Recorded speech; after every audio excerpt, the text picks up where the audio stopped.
Ceramics is about how you make a piece and how it turned out. With this, you have to put care into everything you do. From ceramics, I've learned about love and community.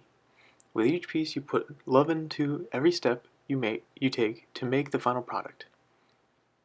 First, you start with making the clay. Too much or too little water will mess up your recipe, making you pay for it either by remaking the batch or ruining your future piece. Then on to getting the air out of the clay by wedging it. This is slightly folding the clay by rocking it back and forth on a flat surface. Following wedging, you go into throwing it on a pottery wheel.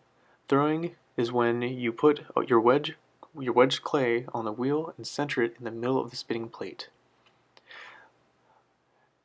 Once you get the desired shape of the item you've thrown, you can remove it from the wheel and let it dry in a safe place where it will no longer get bumped or touched. After becoming leather hard, the in-between of malleable and solid, you can trim the bottom and give your piece a level surface to sit on. Once it's dry, you have to put it in a fire kiln. This is a large oven that heats up a piece, solidifying it, keeping it together. During the firing process, a group of people watch the kiln's temperature, trying to keep it right around 2,381 degrees Fahrenheit. With the first firing done, it's on to glazing. If you mess up any of these steps in between, you'll have to live with the mistake or start over. With this, you have to take care of every piece you make. It's basically your precious baby, putting the love into every step. As for community, Ceramic Studio has an unofficial rule.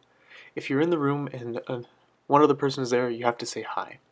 Besides this rule, asking people what glaze combo, sitting around the kiln while firing the pieces with the other ceramicists, or how they got the design on their pieces can be beneficial. You make long-lasting relationships with your peers that go far beyond your college life. These aspects of ceramics are shown throughout my actual life, with the care and love I put into friendships and the community that I build with people around me in my daily life. As for a worldview, I enjoy to talk about how I made one of my pieces, but I also like to enjoy the end product. I always thought the process was what mattered the most until I would get to the end product where I would sit and admire at the end. After reading about mindfulness, I started to realize about how I would get lost in the moment of throwing pots during the process. I would often spend hours making bowls that I would only to realize time when someone walks in and asks me, "How long have you been in the studio?" Or, "How'd you get that shape?" Or design, or even just to say hi.